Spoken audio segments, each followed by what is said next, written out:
Hello and welcome to Mr. Stitch Films podcast, Creepy Corner. I'm your host, Anthony M. Winson.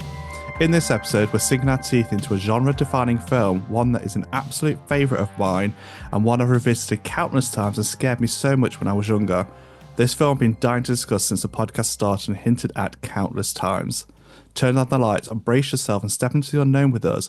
This is Mr. Stitch Films Creepy Corner and tonight we present The Blair Witch Project. So in today's episode, we have a very talented individual, a movie writer and director whose career has seen him direct so many brilliant found footage films and some incredible shows from more recent Yellow Jackets to Supernatural, and one of the directors of the Blair Witch Project, Eduardo Sanchez. Hey, thanks for having me, man. Not a problem. Thank you so much for agreeing to be on the podcast with me. It's an No problem. absolute honor getting to sit down and talk one of my favorite films of all time with you. Sweet, man. Thanks for the invite. No problem. So firstly, happy 25th anniversary. Oh, thank you. Yeah, it's crazy, man. 25 years. It's it's a long time ago, man. That's for sure. I know, 25 years. Where have those times gone? Yeah, that's what I mean. Part of it is like, where has it gone? And then you look back and you're like, man, we've gone through a lot of crap. So Yeah, good, mostly good, but definitely some bad stuff. So we're still around. We're still kicking. that is good to hear. That is good. Yeah. One question I want to ask before we start, has it ever really sunk in that you've made one of the most successful films of all time? I mean, it does, it still amazes me, and also like, you try to stay humble and you try to stay like, you don't want to be like, oh, we made one of the greatest films ever or whatever. You know, I just feel like, I love that people like you are still interested in it, and it's finding like a whole new generation of fans, and it seems like the movie continues to chug along.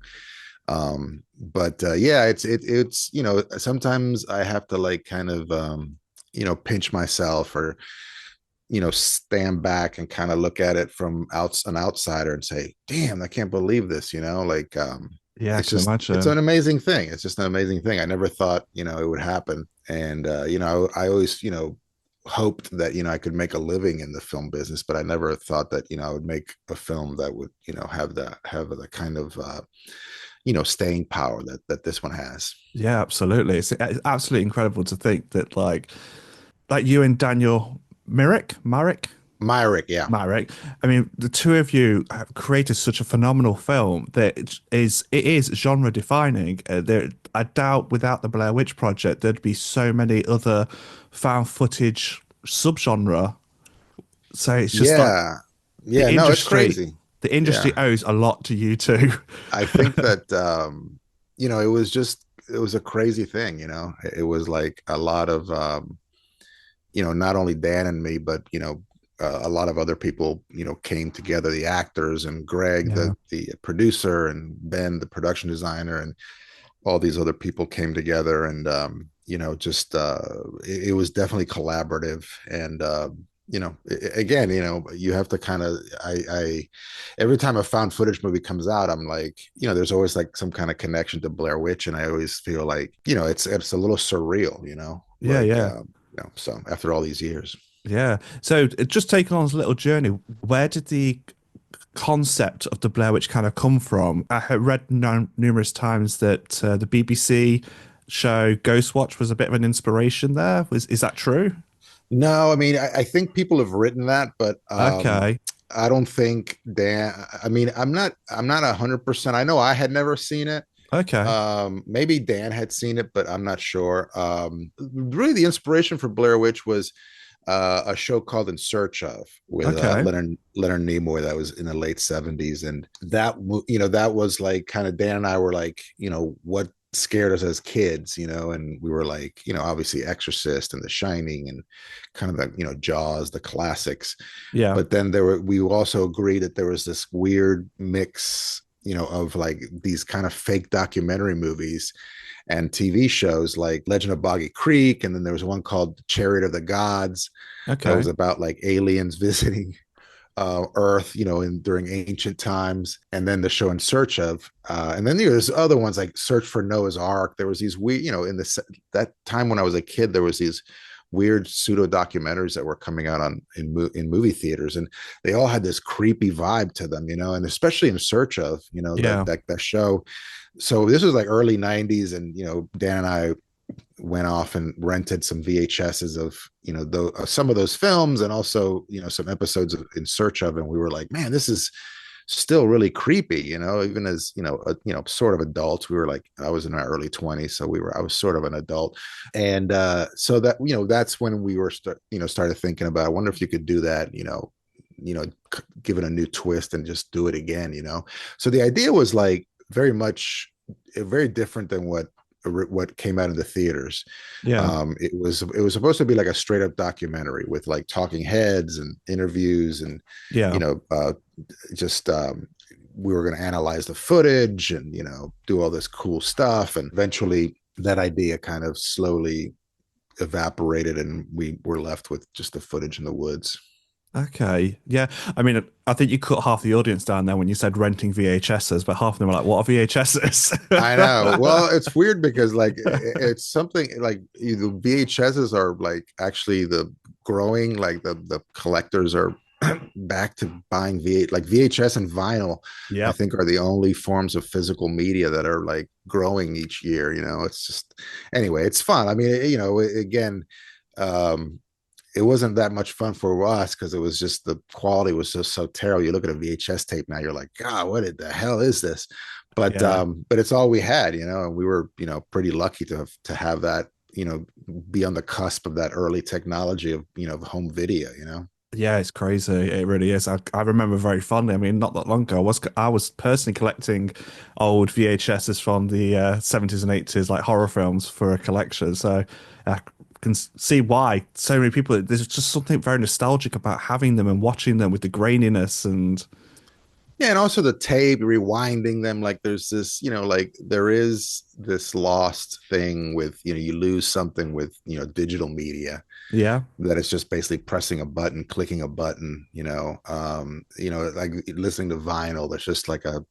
There's like a whole, kind of thing that you have to do, this whole process. And I think that's part of the fun, part yeah, of the experience. And then also just like, I mean, I'm older than you, but I remember when I was young, getting the covers, the covers of albums. You would like some of those you would like stare at for for days. You'd be like looking at, I remember like the Earth, Wind and Fire albums were like, all this Egyptian art and all these, they used to go crazy for album covers, yeah, and that was like that was part of the fun, what I'm saying. And yeah. I guess when DVDs came along, it kind of, took a little bit of a lesser kind of importance, but I think that's part of it, just having a big piece of, artwork Yeah, that is yeah, that cover of your album. The same thing with movies, what I'm saying, yeah, like just the VHS, having that cover and looking at the back and the spine, there's all these cool things about it. yeah,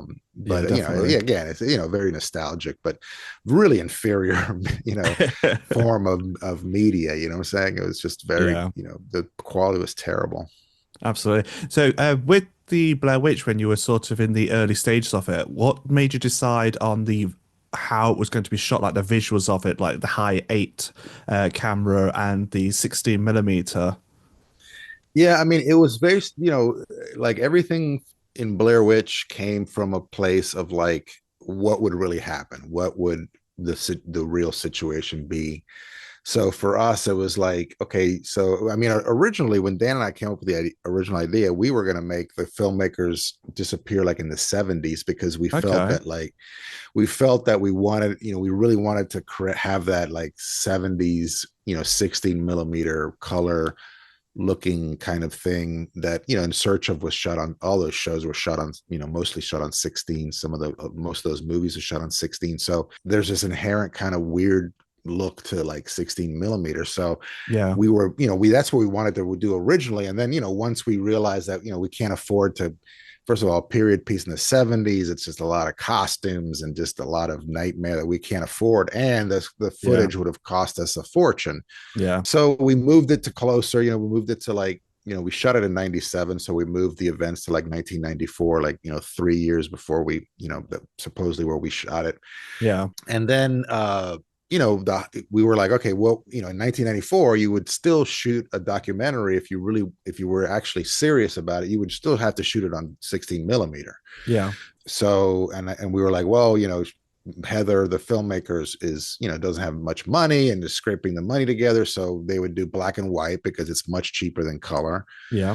And then, as far as like behind the scenes, you would have like some kind of video camera. And at that time, 1994, high eight was kind of like the main, the main media, the format, I guess. It was, above VHS, and the video quality was a little better than VHS. And so basically it was just like, okay, so in 1994, they would have a 16 millimeter, camera. And then they would also have, a high eight camera. And then they would also have some kind of audio recorder, in 1994, the DAT recorders, digital recorders were first coming out. So we were like, instead of a Nagra, I'm not sure if you're like familiar with a Nagra, but it's like a reel to reel thing. It's just a little more it's it's like a little reel to reel machine. And that's how audio was captured for a long time. Like that's how we did it in film school. And it was kind of like Nagra's like the main thing, the main sound recorder for film for a long time. Okay. And so we were like, well, I don't know if he would have a Nagra, because in 1984, there was digital was kind of coming out, and the Nagra is, just, it's a reel to reel machine. It definitely handles it's like a brick. I don't know if you've ever seen it. It's an amazing piece of engineering, because it's supposed to be a field recorder, Right. so it takes a lot of abuse. It's a very solid thing, but you have to like put the reel in, you have to wind it through the heads, and then it takes a little more than just the digital thing. You just put the tape in and press record. So we decided to go with digital, and it was this big monstrous early digital recorder that Mike had to lug around. So that was it. That was the format. Basically, Okay. the date of the film kind of, led us down the format of, of V8, of high 8 and 60 millimeter, and then DAT for audio. See, that's fascinating to know, because something that a lot of people would have take for granted as a throwaway sort of idea, a lot of thought went into, okay, what's available for these people at this time in their life, in this time period. The smallest detail, that it's really interesting to know that. That's really cool. I mean, that was the main thing that we were following on Blair Witch. Like, I think Dan and I, we kind of made a promise to ourselves. We were like, the reality of it was like the most important thing. Like, we were like, because, we knew that, like, again, looking at shows like In Search Of, the whole creepy factor of it was that, like the UFO footage or the footage of Bigfoot, like the Patterson Gimlin film of, Bigfoot walking across the dry creek bed. Like that was like the first kind of found footage movie ever, and so for us it was like, whether you believe that's really Bigfoot or not, it looks like it's genuine, where it's like, okay, they shot it on Super 8. Yeah. It's really shaky. It's, kind of from far away. Like it makes sense. Like you're like, yeah, it looks like a real encounter. So for us, the movie had to feel real, had to feel like a real thing was happening. So everything was like run through this reality filter of like, is that the way it really happened? Yes or no. And then that we would, base our decisions, or the way we worked on those, on that kind of like, that number one rule was like, make it real. And we would get into arguments about how, just little, like the minutia of little, details of what people would know and what wouldn't know. And so, but we were really serious about it. And I think that's, why the film looks so, like so genuine and and real, Absolute devil's in the detail. It really is. And that's what a lot of people take for granted when they're starting out filmmaking, things like that. It's those small nuances of detail that you need to get in. You got to be like, obsessive, Oh yeah, absolutely. I remember an actor that I was working with on a short film that I was making, she made fun of me because I was so meticulous on the editing process, and she was just like, "Why do you spend so long doing that? Just get on with it." I'm like, "Well, it can either look shit or you know." No, I mean, that it does, that separates the pros from the amateurs, for sure. Definitely. So, walk me through the casting process. Was there ever a time when someone else was near the finishing line to be cast, or was it pretty much when you met Heather, Josh, and Mike that you were like, no, these are the ones? Well, I mean, we went through, casting process. We went to New York and LA and Orlando and Maryland, DC. We like auditioned people everywhere, but New York really is like the capital of like unexploited, I guess, talent, like, and knew we were going to be non-union. We were all non-union, and we just needed some people that were willing to like, go into the woods for a week and Yeah, shoot a movie. We knew we were going to make the movie improv because we were just like, there doesn't make any sense to have a script because you know again, we wanted to be feel like real conversations, like real interruptions, yeah, set in structure. Like one of the first things you learn in screenwriting class in film school is like, audio record a real conversation and then, transpose it to like a script form, and you see how different people don't talk like they do in films. Like it's yeah, just not a natural thing. So for us, it was, the movie couldn't feel like a film. It had to feel like, a home video. So yeah, we knew there was going to be no dialogue. So we knew that, like, no written dialogue. So we knew that the actors we got were going to have to be really good at improvisation and just feeling natural, like not overacting and yeah. just being, in the moment and feeling like real people. So we went through a process, probably around 1,000 people that we auditioned. We whittled it down to about 12 people, three or four people for each of the roles. And then we just had callbacks and, started, kind of putting people against, other people. And Mike, Josh, and Heather just ended up being the best ones, the ones that we got the most, just the best feeling about. And luckily, we cast it perfectly. Oh, absolutely. I could not agree more. The skills from the three of them is just unmatched from anything I've ever seen in other films of the same sort of genre. There's a strangeness to watching it where they don't look or sound like they're acting. That's something that me and my husband have said numerous times when watching it. It's such a strange thing. It's almost like a snuff film because of how genuine they come across in their acting abilities that they just don't seem like they're acting at all. Yeah, yeah. And also, like, I mean, I think that definitely it was, they gave us a ton of stuff to work with. We had like 22 hours of footage, and it was like, Wow. this wasn't like a normal film that had like, multiple takes of, Yeah. movie shoot for many more hours than 22 hours, but it's all like multiple takes of certain shots and stuff. This was all like, them just like a 22-hour documentary basically. Yeah. And Dan and I really probably did our most directing with the edit, like just Yeah. carving out those really, genuine moments, because not all of it was gold, of course. So it was like, they were perfect. And then Dan and I, did, just by swapping, we would go back and forth, editing, daily, just kind of going back and forth. And we got into a good rhythm Yeah. and but again, like, taking those 22 hours and kind of making it into some kind of cohesive story was definitely a challenge, but it was just a lot of fun because again, they gave us so much great material. Yeah. I would like to start a campaign somewhere online to get the Academy to apologize to Heather.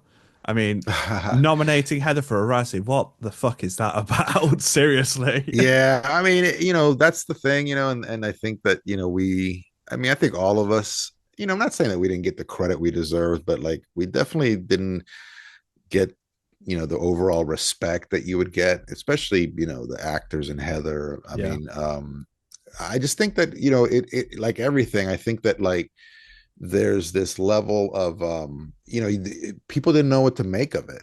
You know what I Yeah. mean? Like, I think, Hollywood is, the more, you work in it, the more you kind of try to develop things, you realize that it's all about like trying to quantify the unquantifiable. You know what I mean? It's art, but there's such a, it costs so much money to make this art Yeah. that the money people have to have some kind of checklist of like, okay, how can we try to guarantee that this thing's going to make money and make my money back, because it's very important. and there is no formula. They're just, Yeah. it's just, it's just luck. A lot of times it's just luck, and you never know. There's this magic to filmmaking. Like, you can get the best filmmakers and the best actors and the best writers, and you still make a crappy movie. There's like, there's just a magic to it. So I think Blair Witch was so far out of like the norm.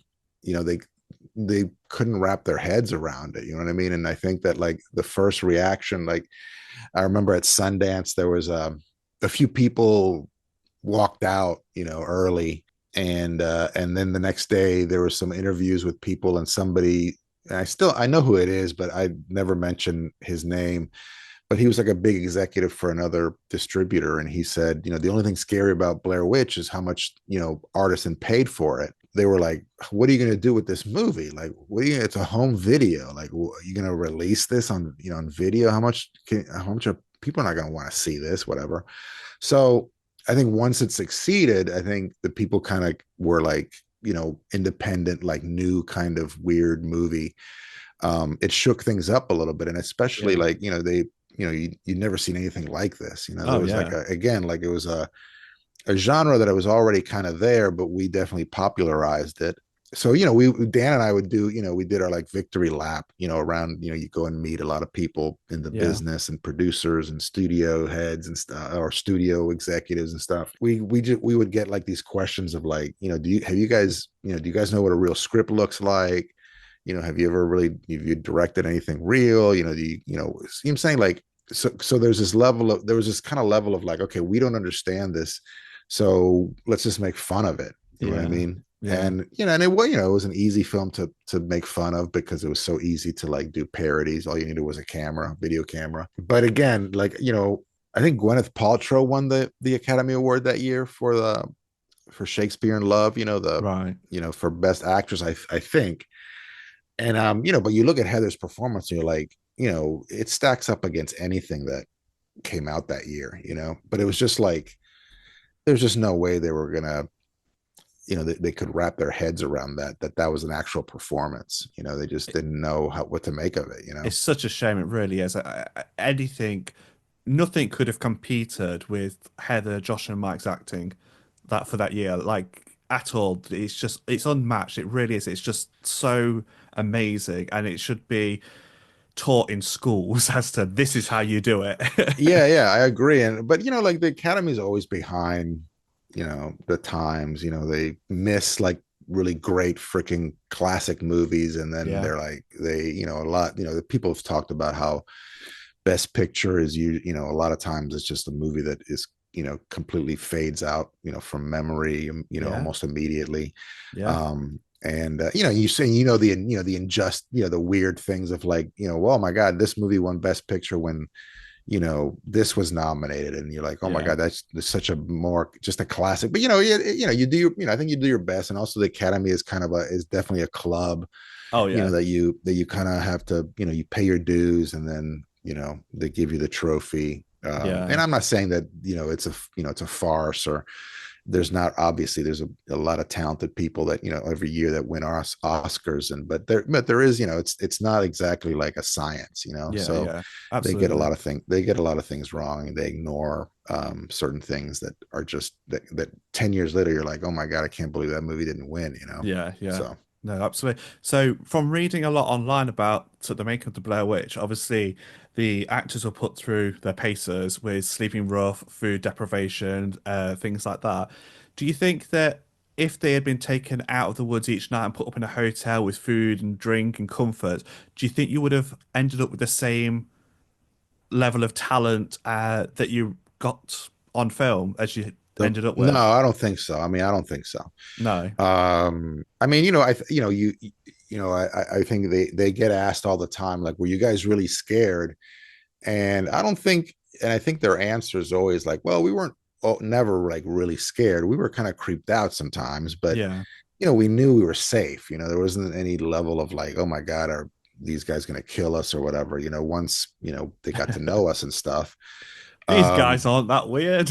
yeah, yeah. So I mean, and again, it was, it's such a weird situation where you're like throwing actors into the woods with cameras, and then going at night and scaring them, and trying not to talk to them and trying to keep them isolated. So I just feel like that level of exhaustion and like Yeah, fatigue, and I know how they feel, like, just because even in the movie you get this feeling of like, oh my god, it's getting dark, it's, this thing is coming again, it's come, they even talk about it, comes every night, it gets worse every night.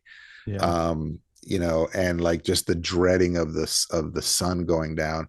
And I think that there's the actors, the reason that I think people feel that way is because the performances, the actors were really like, oh my god, it's gonna be night, I gotta sleep in this damn tent again. And yeah, you know I'm saying there was a lot of like baggage there that I think, it wouldn't have been the same if they were like, oh, now, let's finish this scene and I can go, to my yeah. hotel room and take a shower and stuff. It wasn't like, it was just, it was totally immersive, and they used that, to their advantage. Yeah, it's just brilliant. I'm so glad that they were happy to put themselves through that and they didn't sort of go, no, I'm not doing They this. didn't, I've had enough now. they didn't sue us. Yeah. I mean, it really is an amazing thing, especially for Heather. I always say this, like Heather, is like one of the only, I mean, she was, the only woman in the cast, in the Yeah, main cast, obviously. And there was a few women in our crew, like part-time, but there was no full-time female, crew members. There's only like five, I think six full-time crew members anyway. yeah, Um, so the idea of like this woman going to this, with two people, she didn't know Josh and Mike either, with two yeah, strangers, and then being thrown to the woods by a bunch of other strangers. But it was cool, I mean, I think the fact what helped, kind of gain their trust was that they realized how much trust we were giving them, how much responsibility we were giving them. yeah, And I think that that's part of, that's why they were like, man, this is really, I think that's part of what, made them trust us. Otherwise I'm not yeah, sure. Again, if you look at it, it's kind of a, you're like, man, that was, Heather really took a chance, you know what I yeah, mean? Because yeah. bad things happen, Oh, yeah, yeah, so um so yeah, everybody, they were very courageous, and they trusted us and we trusted them. yeah. I'm really glad that they did. So I've read Yeah. before that on one of the shooting nights, apparently a big storm hit the area and they eventually Hmm. had to sort of put down equipment and abandon it and go and find refuge elsewhere. Obviously, Hmm. that must have been nerve-wracking for you guys. Like, where the hell's the equipment, and all that. I'm glad you guys are safe, but where's the equipment? But did you ever get to look at that footage thoroughly? Like, how different was that to them sort of picking up when they could and then sort of like reshooting it? Well, I mean, most of that day is in the movie. Okay, It's the day that it's raining. right. And you can, it's I don't know if it's the second or third night. What happened was that basically because it was a 24-hour a day shoot, so we would lead them, with these GPS devices to certain points in the park that we wanted a scene to happen, or wanted them to camp at a certain place, or they wanted to go over a log or whatever, all these things without, having to talk to them. We just, they were led by the GPS devices. And then so that day it was just raining the whole day since the morning, and it just kind of it slowed us down Yeah. and it sped them up. They were just kind of like, let's just get to the camp and get in the tent, whatever. And unfortunately, we were planning ahead, but we weren't planning that ahead. And then the Yeah. storm just kind of slowed us down. So eventually they were like, let's get out of here. And they had an escape route that we planned for them. And they, ended up at somebody's, front porch. Luckily they didn't get shot, Yeah. so that was, and then so then we went to pick them up and took them to the hotel, and we told them, like, try not to shower, but it's not, do what you got to do, but if you can not shower, that would be great, just to, but I don't know what if they showered or not. And then the next day we picked it up, and we kind of repeated that day, the rain day, we just repeated the whole day. But the rain, that footage just doesn't match the intensity and the kind of the gloominess of Yeah. walking in the rain, and just so we basically, threw all that footage away, and so there's a moment where we cut from the rain to like the next day, and luckily, they were able to like quickly get back into that, mentality of being isolated and, Yeah. being alone. And so that's what happened with that. It was we were freaked out because, our main thing was like keeping these people safe. Yeah. Like you were saying, it was nerve-wracking for sure. Yeah, I can imagine. So, something I've always been curious about when you were in the editing process of the film, was Mm-hmm. there ever a time when you tampered with music, like scoring certain parts, or was it always a blanket, no music? The only time we scored it was, so we did phase one, and then we went back to Orlando and started phase two, which was all the documentary stuff Okay. that eventually ended up in Curse of the Blair Witch. A lot of it did. So while we were doing the shooting and the planning for the phase two, we were editing the movie, and we were just basically like trying to whittle it down to, the 22 hours to like 3 hours or 2 hours, just something that's more manageable. Yeah. And then once we got, once we got the, the like the good footage, like the story, it was like 2.5 hours. From there we started editing, the documentary stuff in. And the documentary stuff had music, Yeah. like most documentaries. It had like creepy music. And I'm not sure what we would have done with the, when because we would have been like documentary and then cutting to the footage, it would have been back and forth. Not sure what we would have done, but probably would have added music to the footage. But then once we made the decision to like, we were started thinking about like this move. Okay, the wood stuff is the movie. Like Yeah. we don't need the doc. Once we made that decision, which was like, it took us a while to get there, because all of, Yeah. the footage, this phase two footage was great. And, we didn't want to lose it. But I think once we made that call, I don't think there was no idea of like putting music in. Cause for us, it was like, again, you want this to be realistic. Why would you put Oh, music yeah. on, why would Absolutely. you put a music on this doc? It just didn't make any sense. Yeah. So, that's another weird thing about it. It doesn't have any music until the end. And Yeah. we designed it that way.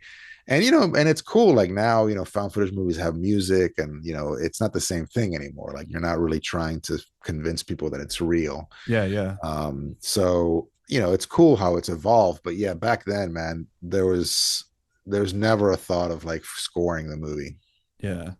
So the something that I was always curious about is I know that when filming there was quite a bit of tension between Josh and Heather, which subsequently meant that you kind of pulled Josh early instead of Mike.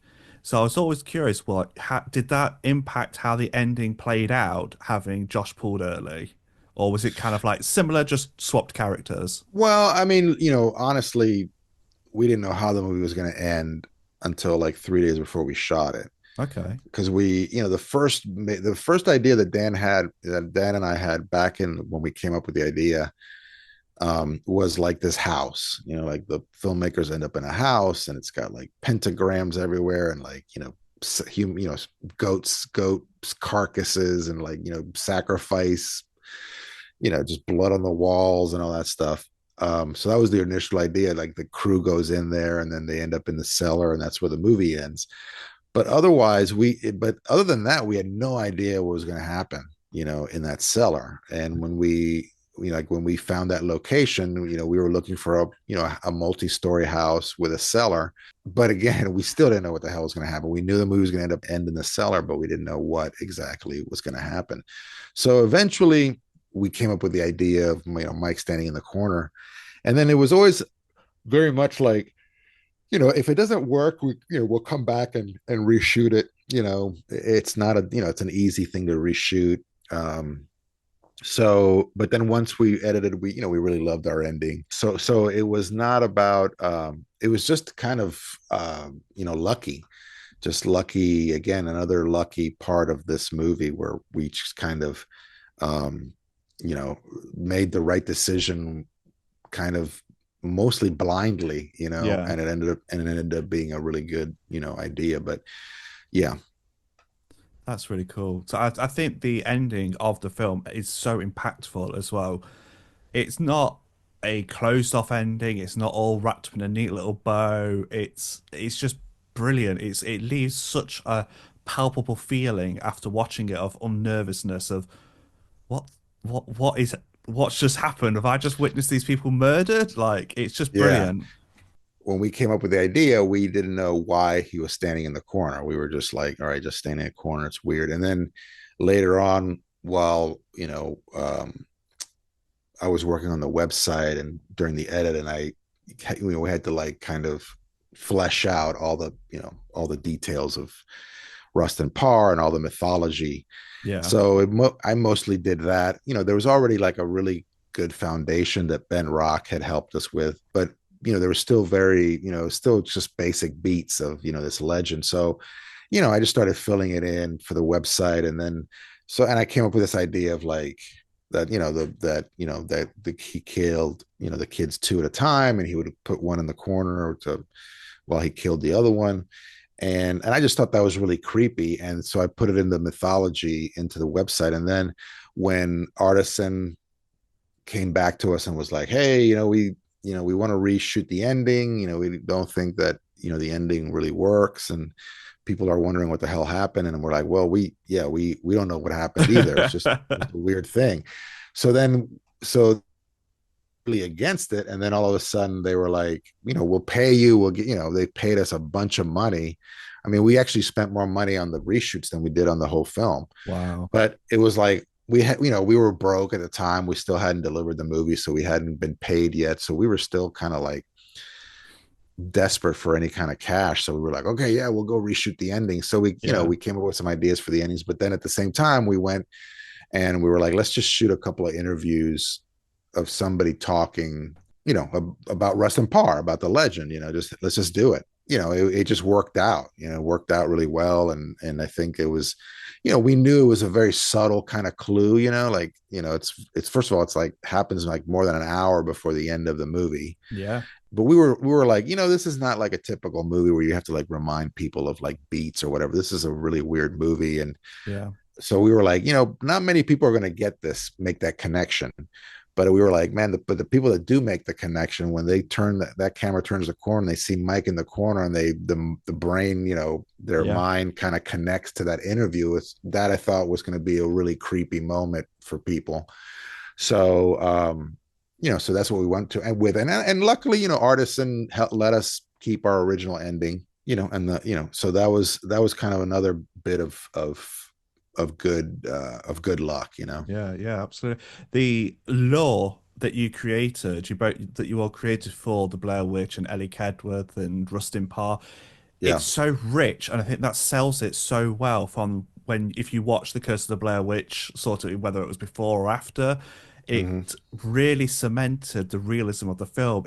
And I think that's something that I've always kind of thought of in my own filmmaking when I make something is the backstory that you don't necessarily need to tell, but you know it's there. And I, Yeah. and I and I love that about the Blair Witch that there is this steep lore to it, and I think it's really fascinating. For us, that was like part of the experience, and we had to come up with this mythology for Heather because she had to study something. So we were like, all Yeah, right, obviously let's come up with this legend or whatever, this folklore.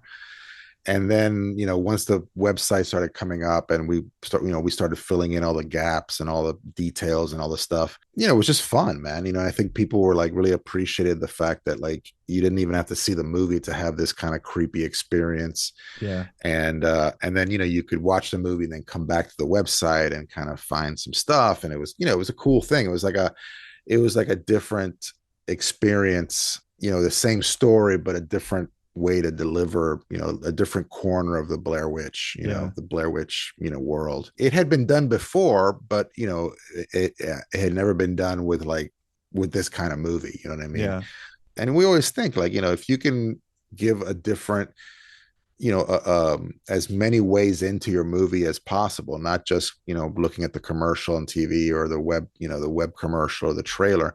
If you can find another way for people to like discover it in a fun way, Yeah. it just makes it's fun marketing. And I think people, obviously, they don't realize they're being, marketed to when they're having fun. It's just Yeah. kind of like it's another experience. So we felt, that it was just a cool opportunity. The movie just lent itself to a lot of different forms of, media. Yeah. It baffles me that the studios never got you to make a prequel about Ellie Kedworth. I find that like shocking that that's never come about. Well, I mean, it wasn't, our the history, of us and Artisan and then Lionsgate. It's a very, complicated, many different roads not Yeah. taken. Um and it's partly our fault, partly their fault. I think that there's, it was once Book of Shadows came out and didn't really succeed the way they wanted it to. They came to us and they were like, "We want you to do this. We want you to do the prequel."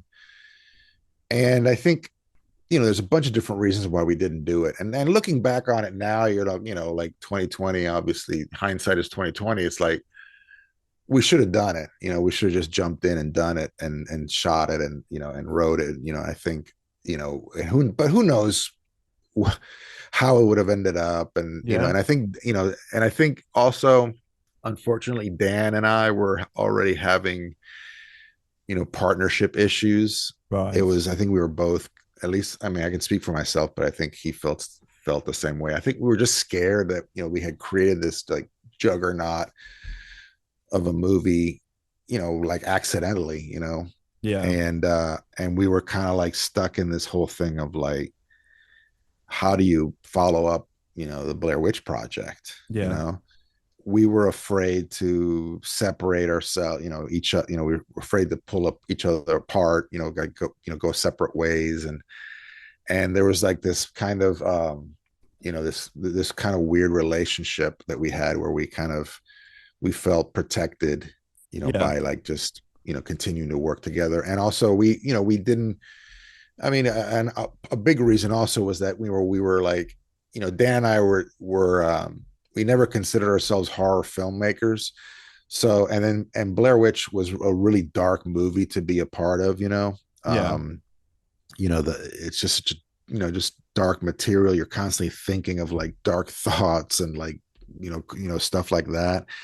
So I think we were just kind of tired, Yeah. we were just tired of that. So we couldn't see ourselves making another horror movie. But also it was like, the fear of like failure. Yeah.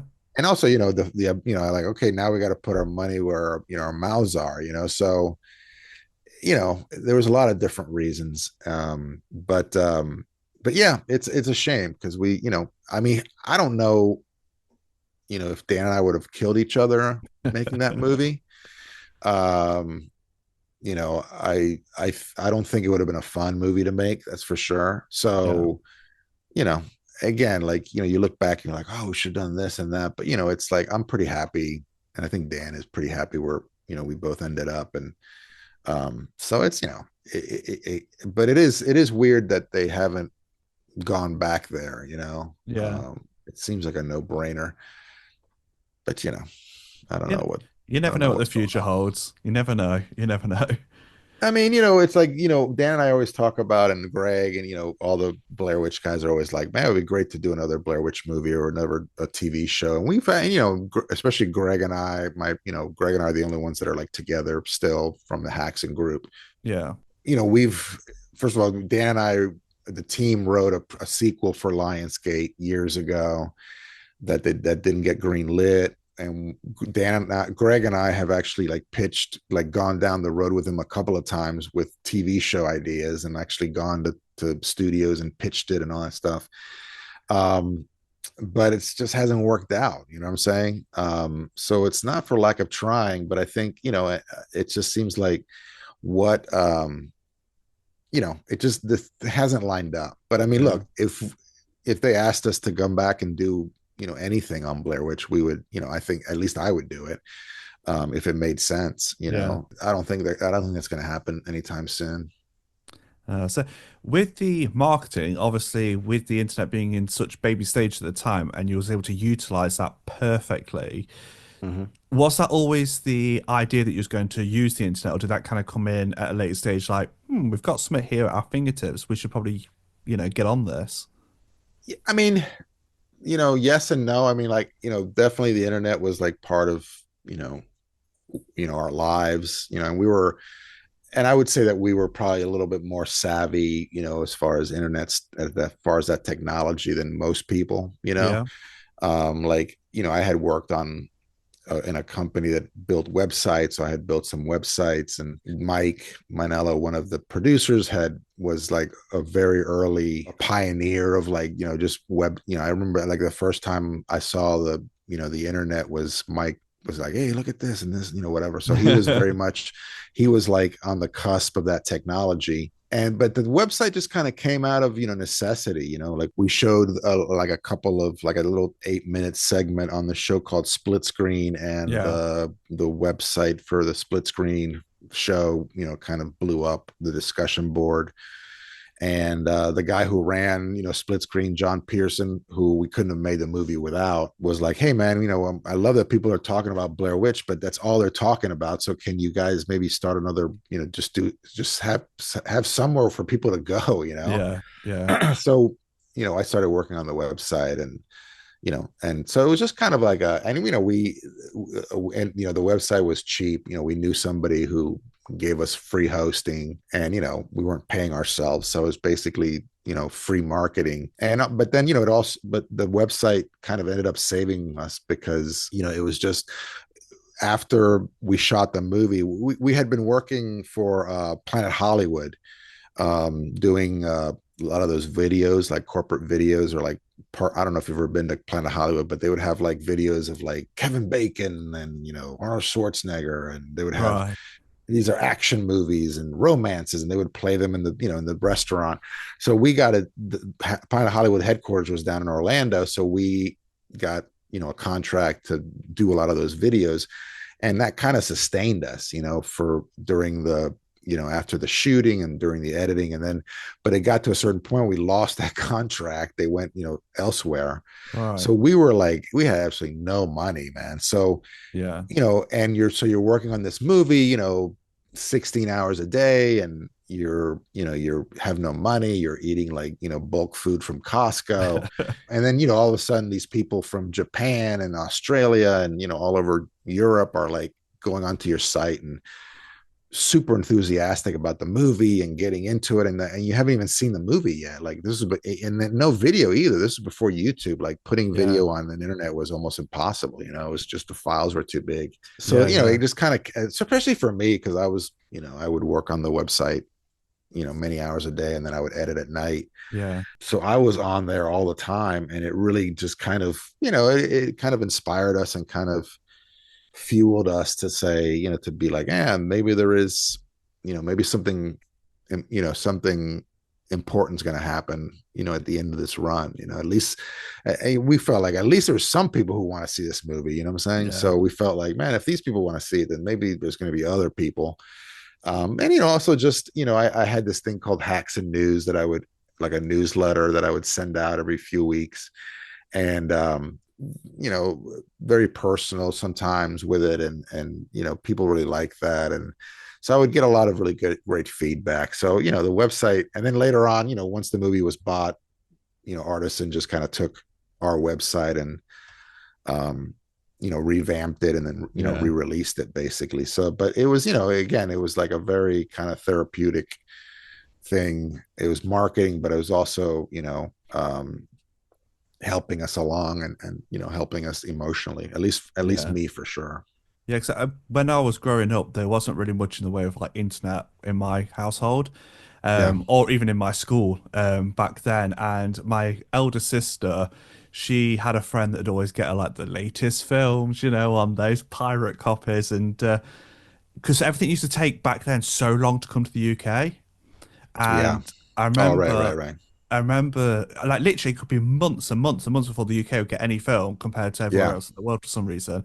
And I came home from school, and my sister was watching the end of the Blair Witch on this really beat up, like, copy. And I was fascinated by it immediately. I mean, she said she'd watched it the night before. It terrified her. She couldn't even go to the toilet. And I just remember watching it, just like the last 30 minutes of it, and then walking to my friend's house in the daytime and being like, what's behind that bush? There's something, not right about this, And Yeah, it was freaky, man. I mean, it was just such a strange experience that because we didn't have the internet to look it up, there was no way of us knowing that it wasn't real. So me and my sister were convinced for years after watching it that it was real, like literally years. Yeah, I mean, because yeah, you're right. I mean, without the internet, like information is debunked so quickly now, Yeah. yeah, man, I mean, it was a creepy movie, especially the ending. Like I've told the story a million times, but like I got freaked out when I was editing the ending so much that I had to leave one night, like basically almost ran to my car. After I was just editing the ending, in the house, looking at the footage, and then something just overcame me, like this dread, and I was, within like 3 minutes I had turned everything off and I was headed out the door. um You're like, that's enough for tonight. All yeah, done. that's enough for tonight. So we definitely, we realized that there was something there, so Yeah. and it's a freaky, that ending is freaky, man. It is strange how much a concept of what you're creating can seep into your unconscious. I mean, I remember a film that I was making. It was like a gothic-y Victorian, and the house that I was decorating was just I had to remove all light switches and plug sockets so they weren't getting shot. So I was literally working decorating by a lamp, and then Yeah. when I had to come to leave the house, because I was dealing with like script readings in the house as well, it was always like, oh, I'm a bit freaked out now. I need to like leave. I'm by myself. So it's Yeah. it's strange how it seeps in. Oh, absolutely, man. I mean, yeah, and that happened to me a couple of times at the house. Like I found myself alone in the house, and then, I'm like, oh my God, nobody's here with me. And I would like run out because, you know, it's, especially in a creepy place, like a historic place, it's just, Yeah. it's like, I'm not a very brave person, basically. You know, I scare easily. I'll remember that.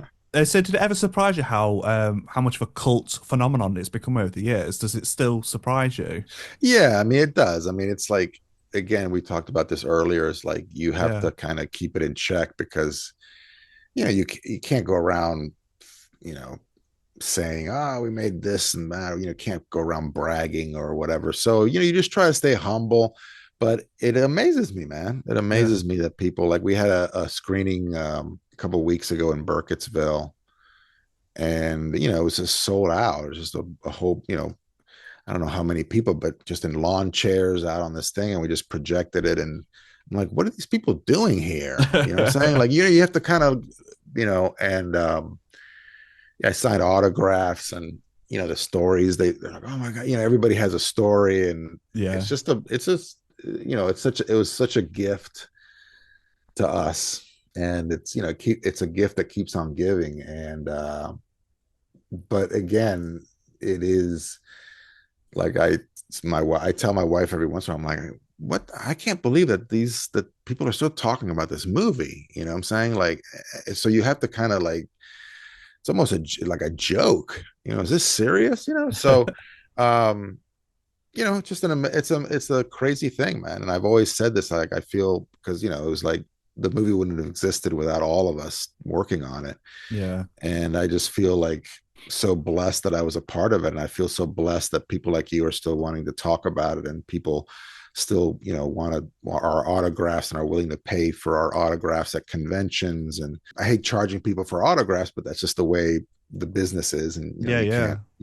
can't go to the conventions and not charge for autographs. So, um, I always try to, like, even if there's a long line, I try to, talk to the person if they want to talk, and just kind of give them a little bit of time. And it's as much for me as them as it is for me. I just love the energy, and people, this movie means so much to certain people.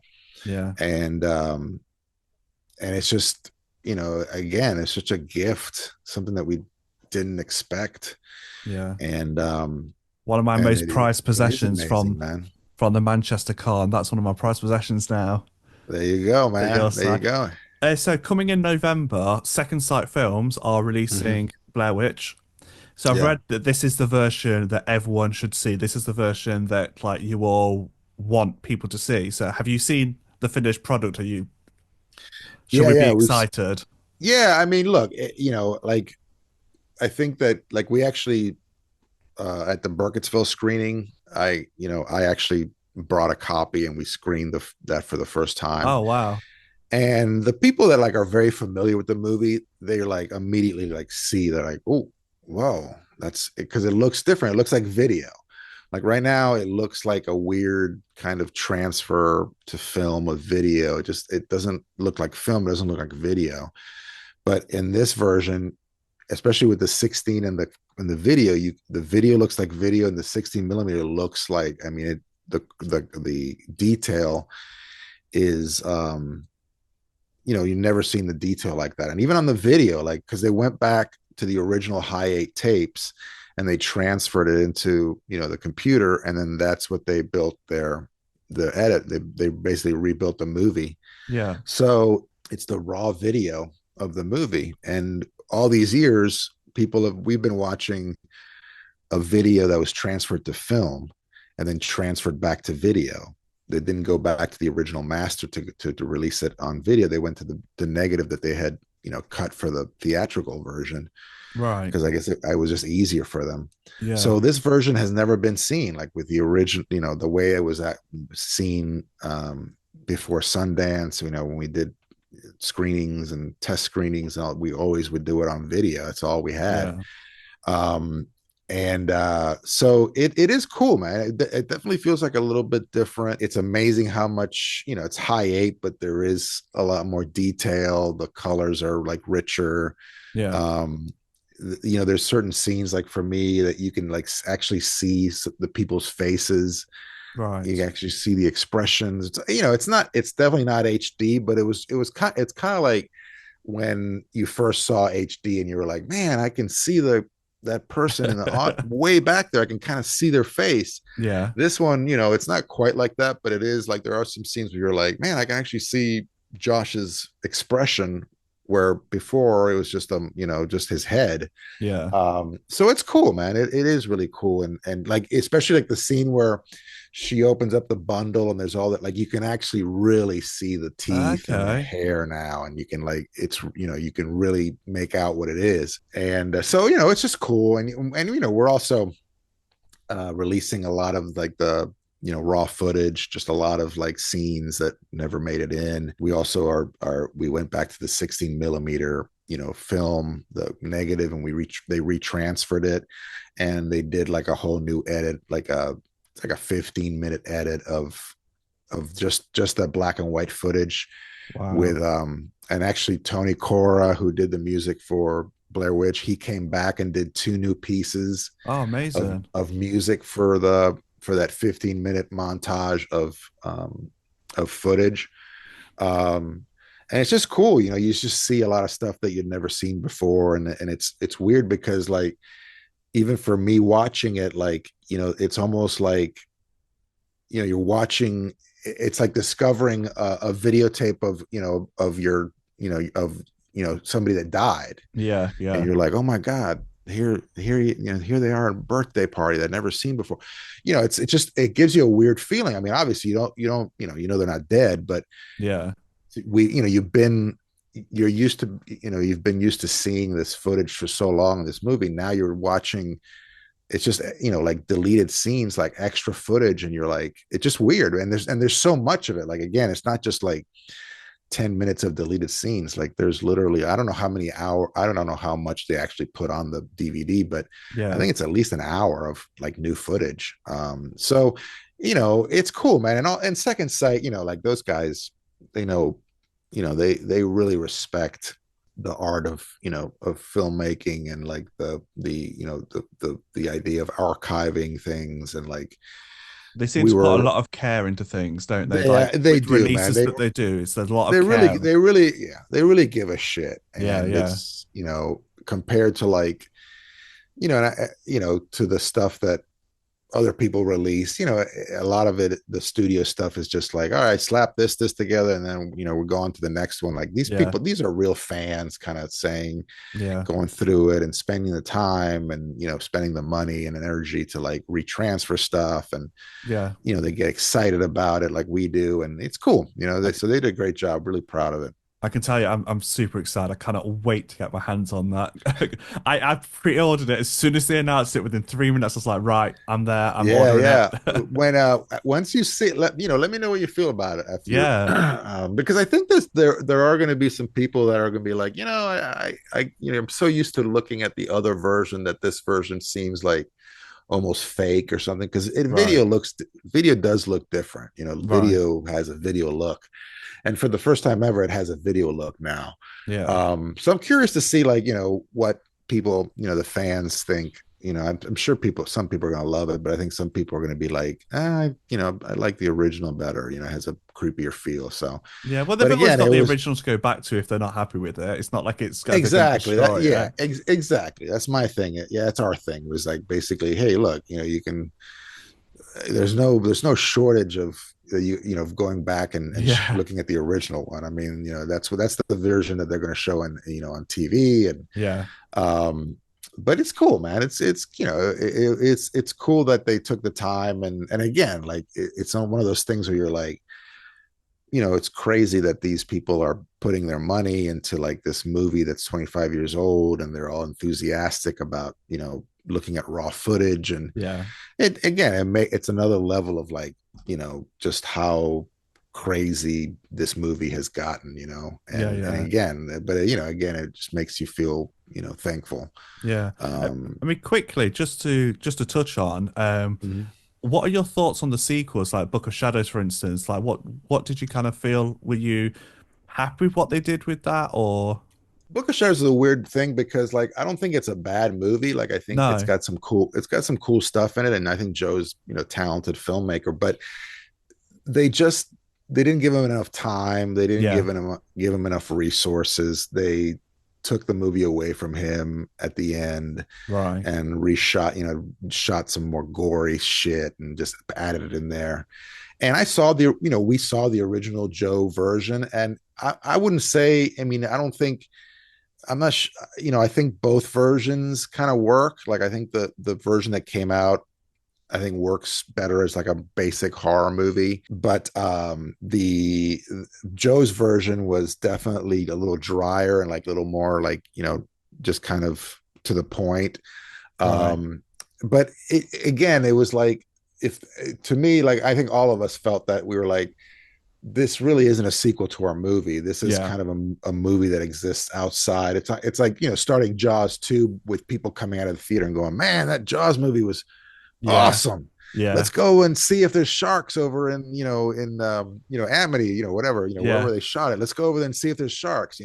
So it wasn't like our plan was to stay in the mythology and go back to the prequel and then go back to Rustin Parr's time and then do these movies and then eventually do a sequel. Yeah. um but it didn't work out that way. But I think I feel bad. It's like Joe, I know, had like, he didn't go in maliciously, or he loved our movie, and you can Yeah. tell. And he was just trying to do something unique and original. Yeah. But again, it's impossible to follow that movie up with anything. Yeah. Yeah. And then the fact that they didn't give him enough time and they were like rushed it. They had a release date before they had any kind of script. Wow. Not And surprised. yeah, and they offered us, they were like, do you guys want to do it? And we're like, dude, no. And even they offered us the prequel there too. They were like, all right, we want you guys to do the prequel. And we're like, dude, you want to release this in like 11 months and we haven't Yeah. even written the script yet. We don't even have an outline. Like, we Yeah. have to go and write the script, get it approved, and then cast it and then shoot it this winter somewhere and then have it ready by Halloween. I mean, there's no way, man. There's Yeah. no way we're going to make a good film. And I think Dan and I were like, we were very weary of like doing anything that we didn't have to do. I mean, we didn't, financially we had made a ton of money, Yeah. so we weren't like desperate for another job. And which is was a blessing and a curse. I think, if we had like been forced, you know, if we hadn't made as much money on Blair Witch and we had been like, man, we got to make another movie, I think that, who knows what would have happened, but it would have definitely pushed us to make some, to continue to make movies, Yeah. sooner than we did, Yeah. because we both took quite a little bit of a break between Blair Witch and our next movies. I'm not surprised Um, the work that you put into it though. That doesn't surprise me at all. yeah. And also it was like, again, like I told you earlier, it's like we were sick of being in the Blair Witch world. We were Yeah. sick of this horror, like, when you're like thinking of like kids dying and murder and people being, disemboweled, and Yeah. that's your like meal, daily meal of like, I got to come up with dark shit. I got to write dark shit. I got to edit dark shit. Yeah. It starts just messing with you. And we were just like, we were actually, we're trying to do a comedy afterwards. We just wanted to do a complete 180, Yeah. and just kind of like, flush Blair Witch out of our system and then come back to it, in a year or two, and, Yeah. be refreshed and say, all right, let's do another Blair Witch movie. Yeah. But unfortunately, it didn't work that way. And, it is what it is. Yeah. How do you feel about the 2016 Blair Witch? The 2016, I have mixed feelings about it. I really do like the movie. I think it's really well done. And I think Adam and Simon, are amazing filmmakers and very successful. And we met them on VHS too. And we were good friends, and, Yeah. we respect the shit out of each other. And when Lionsgate told us that they were doing it, we were, Greg and I were like really excited because Greg and I knew them, and Yeah. we're Yeah. like, oh my God, that's the perfect choice. So we were happy for them. Yeah. But they wanted, the art Lionsgate involved us, in a certain way. Like they sent us the script and stuff. But I feel that like, you know, what I think what happened, pretty sure, is that they didn't really let Simon and Adam do like start from scratch. They already had like a premise, Right. and then they were like, "Hey, do you want to do this?" And Adam they were big fans of Blair Witch, and they were like, "Yeah, we'll do it. Why not?" Yeah. And and it was, they kind of like, they approached us, and we're like, "Hey, we got approached by this. Guys think it's cool?" And we're like, "Yeah, dude, of course." But they sent us the script, and the first thing, the main thing I said, I was like, it's a mistake doing another found footage movie. Right. Just why not just make, you know, Yeah. you guys are great. You guys are great filmmakers. You've already proven yourself. Why do a found footage movie? Yeah. I kind of But felt myself that whilst watching it, it was like a rehash of the it was original, a, but on it was a, steroids. it was a reboot. Yeah, it's a reboot on 11. Like Yeah. cranked up to 11, and it's got some. I've only seen it once. I mean, honestly, like, it's a good movie, but it's so effective that I don't want to watch it again. It's almost like, like, I love Saving Private Ryan, but you can't sit through that opening many times. Like, Yeah. it's just gut wrenching. So I think, like, especially the end of that movie is just like, oh my God, it's like a fucking fever dream. Um, so, but I, and I felt like, I always told them, I was like, I feel like, the ending of the house should be like the beginning of the third act, and then you have a whole act of like new stuff, new Yeah. story. But, I think Lionsgate was in that mode of like, Force Awakens was kind of like a rehash of, New Hope. And Yeah. again, like, they don't like, it happens in studios all the time. Like, they don't trust their audience. Like, Yeah. they Yeah. Yeah. don't trust that the audience is going to go for something different. Yeah. It's like, hey, if we just, we do, it's the era of remakes and reboots, and like, there's no original ideas, very few original ideas anymore, because they're always wanting, existing IP and whatever. And I think, so I feel, but that movie really was a true sequel to our movie. It exists in the same universe. Yeah. And I think that it's got some great moments, got some good scares. And, I think Simon and Adam did like a really fucking great job. Do you And think that, do you know, at the end when you see the monster, do you think that was supposed to be the Blair Witch, but when everyone reacted negatively, they're like, "Oh no, it's not. It's not." I mean, who knows? I mean, I think that like, and again, I always say this. I'm like, if we had a real budget for Blair Witch, we would have shown something at the end, Yeah. guaranteed. So for me, it's like, it's not really, I don't know if the Blair Witch can take very many different forms. I don't think that there's like a physical being out there. I don't think it's physical at all. I think it can take on a physical being, either like possessing people or creating something out of, woods, the Yeah. woods or the soil or whatever. Like I think that there's something out there that has that power, but I don't think there's like a Blair Witch physical thing, out there hiding in the woods. Yeah. It's not a physical thing. So I looked at it and I was like, oh, that's kind of cool, kind of cool looking creature. And they don't show it very, much. Yeah. So Yeah. I think, Yeah. it's not like it's, oh my God, what the hell happened? They just CGI'd the shit out of this thing. It looks terrible. Yeah. Yeah. They were real subtle with it. And I thought it was good. And again, I always tell people like, man, if Dan and I had had a budget, we would have done something like that. We would Yeah. have maybe fucked up our movie, but we would have definitely had something there in the end in the cellar that you saw. Yeah. So, again, I feel much better about the 2016 version than Book of Shadows.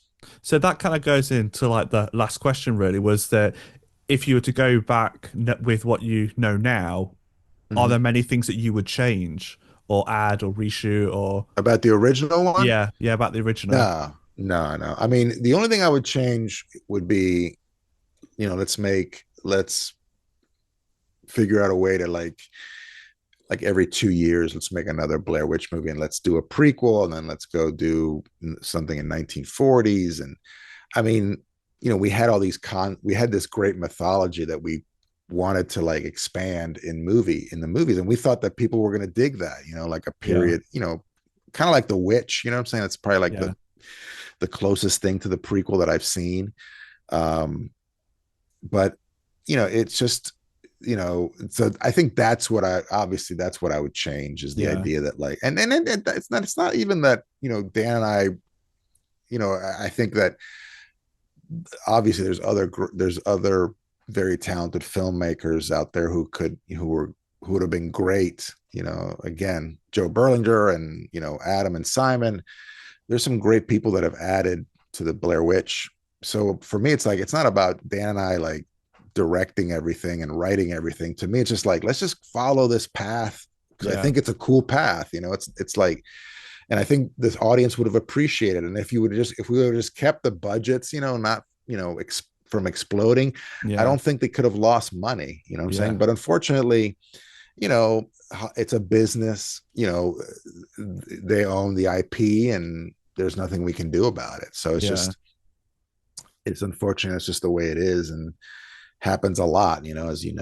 Oh God. Yeah. Yeah. and unfortunately they rarely invite the original filmmakers to do anything, like even the new Halloween, like they'll let John Carpenter do the music, but they were never going to let him direct Yeah. another Halloween movie, like, and same thing, with the Chainsaw franchise, they never let Tobe Hooper back into that, into into the driver's seat. And it's just, and I understand that, Hollywood is very much, infatuated with like the shiny new object, the new filmmaker, the new young filmmaker, like, oh, Yeah. um, and it's, it just, to me, it's like, it's just weird that and kind of like that was the point of the actors too, is that like, why not include us in the franchise? You know what I Yeah. mean? Like, Yeah. why not even like, and again, like, I don't expect to direct the movie. I don't expect to write it, but like, maybe come to us and say, hey, what do you guys think of this? And and I have like meaningful collaboration because, Yeah. Yeah. we live that. And I You think we created know, it. It's we know, yours. yeah, like, again, like Halloween, like who knows Halloween better than John Carpenter, Oh yeah. Absolutely. and so unfortunately that's just the way it is. And um and I'm not sure, they announced a new Blair Witch movie now, and I'm not sure what's going to happen. They don't really keep us in the loop on anything. Yeah. But I have hope that it's, might be good. And and it's cool that the franchise is still living on. But again, like I always tell people, I'm like, we would love a shot, at developing something, meaningful, either a TV show or a movie with Lionsgate. But it hasn't happened up to now. We need to get some letters written and get you in there for the prequel.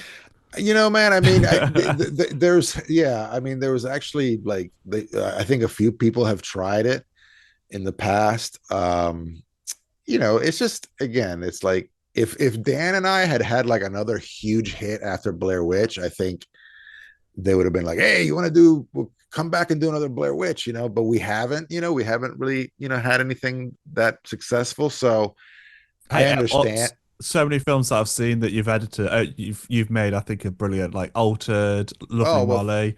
thank you, man. Thanks. I mean, I think we've made some good films, but like, I Yeah, think that like, again, it costs a lot of money to make movies, and I think that they try to make filmmaking into like into math, and yeah, filmmaking is not math. It's yeah, not science. It's like it's an art. yeah, And so I understand, like, they have, it's just the system the way it is, unfortunately. And yeah, you know I mean, and like I said before, like, I'm very happy where I'm at. I'm like, I get to work with really great people. I've made some cool TV shows that I never thought I would ever be a TV director, like, at this level. yeah, And I'm still in the feature world. I executive produce some things, and now, like, I really am kind of like, I think next year I'll probably end up directing another feature for the first time in a long time. So I am getting back into that world. But to me, it's like, I'm happy where I'm at. Like, people are always like, don't you want to do features again? I'm like, yeah, I like features, but the TV is it's as rewarding, and it's just easier, yeah, especially as I get older. Like, you do a movie and you're like stuck with it for 2, 2, 3 years sometimes. yeah, TV show is a month and you're done, yeah. and the pay is good, and you get to work with like super talented people, and it's very rewarding, man. It's just, it's just a lot less stress. Yeah, I can imagine. So, Awesome. Well, I think we should probably leave it at that point. I appreciate you taking the time out to speak to me about this. It's like been a dream come true, really. well, thanks, man. Thanks for having me. I'm glad I could do it, and again, let me know what you think of the new transfer when you see it, and let's keep in touch. Yeah, definitely. So, well, thanks again for taking part, and for anyone, thank you for watching or listening to another episode. And if you could give us a like and subscribe and let us know what we should discuss next, and send Eduardo and everyone involved in the Blair Witch some love, because why not? So, Yeah, why not? Well, yeah, appreciate it, man. Thanks. yeah, thanks. Until next time, stay creepy.